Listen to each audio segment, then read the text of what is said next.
Good morning વાલા વિદ્યાર્થી મિત્રો. દોસ્તો 11 સાયન્સની અંદર ચાંદખેડા અને સાબરમતી વિસ્તારની અંદર આપણા વિદ્યાર્થીઓએ બહુ જ સરસ પરિણામ લાયા છે. ગઈ વખતે આપણી જોડે એનએમ સ્કૂલના વિદ્યાર્થીઓ હતા. આ વખતે અર્થ સ્કૂલ ઝુંડાલ એના પણ વિદ્યાર્થીઓ આપણી જોડે છે. સમગ્ર સ્કૂલની અંદર ફર્સ્ટ રેન્ક લાવનાર વિદ્યાર્થી જે પરમાર અમિત ફિઝિક્સ જેવા વિષયમાં 47 માર્ક્સ લાયા છે.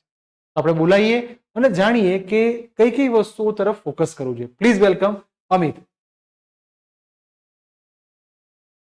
બોલો અમિત, 11 સાયન્સની અંદર આપણે જ્યારે 11 સાયન્સમાં આવ્યા તો ફર્સ્ટ રેન્ક લાવવું થોડો અઘરો હતો. 10માં બી સરસ પરિણામ લાયા છો. 10માં તમારું રિઝલ્ટ શું હતું? 10માં મારું રિઝલ્ટ હતું 96%. બહુ સરસ. 96% પર્સેન્ટાઇલ નહીં, પર્સેન્ટાઇલ કેટલા હતા? પર્સન્ટાઇલ 99.68 હતા. બહુ સરસ. અને અત્યારે ફિઝિક્સમાં મારા 47 માર્ક છે, એટલે ઘરે પણ સારું એવું રહ્યું. ને ફર્સ્ટ રેન્ક આવ્યો એટલે પહેલા તો પપ્પાને ગર્વ અનુભવ થયો.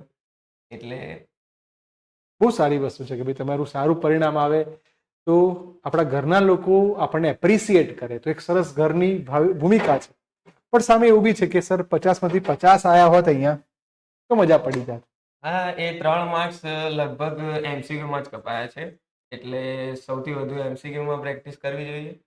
અને એમસીક્યુની પ્રેક્ટિસ કરવાથી આપણે એન્ટ્રન્સ એક્ઝામ જેવી કે JEE નીટ જેવી એક્ઝામમાં સારું એવું પરિણામ આવે. એટલે એમસીક્યુની પ્રેક્ટિસ વધુ કરવી જોઈએ. ચલો, એમસીક્યુ ડાયરેક્ટ ગોખી મારવા જોઈએ કે શું કરવું જોઈએ? ના, એમસીક્યુ ડાયરેક્ટ ગોખવા ન જોઈએ. તેની રીત પણ આપણે કરવી જોઈએ, જેથી એના જેવા જ એમસીક્યુ પૂછાય તો આપણને તકલીફ ન પડે. તો બહુ સરસ વાત કરી આપણે કે એમસીક્યુની અંદર એને ગોખવા કરતા એને સમજી લેવા જોઈએ, જેથી એના જેવા રકમ બદલીને પણ પૂછાય તો પણ આપણને આવડે. એમસીક્યુ માટે તમે કોઈ બુક્સ કે કઈ રીતે કરો? અમારા મનન સરની રેફરન્સ બુક હતી, એમાંથી લગભગ એક ચેપ્ટરના 150 થી 200 એમસીક્યુ હતા, જેમાંથી મેં ઓલમોસ્ટ બધા કર્યા જ છે. અને એમાં રીત સાથે છે, એટલે સૌથી વધુ સારું. તો તમારી દ્રષ્ટિએ કે એમસીક્યુમાં સ્કોર કરવો હોય તો 3 વસ્તુ પર ભાર મૂકવો જોઈએ. નંબર 1 એ એમસીક્યુને સમજવો જોઈએ.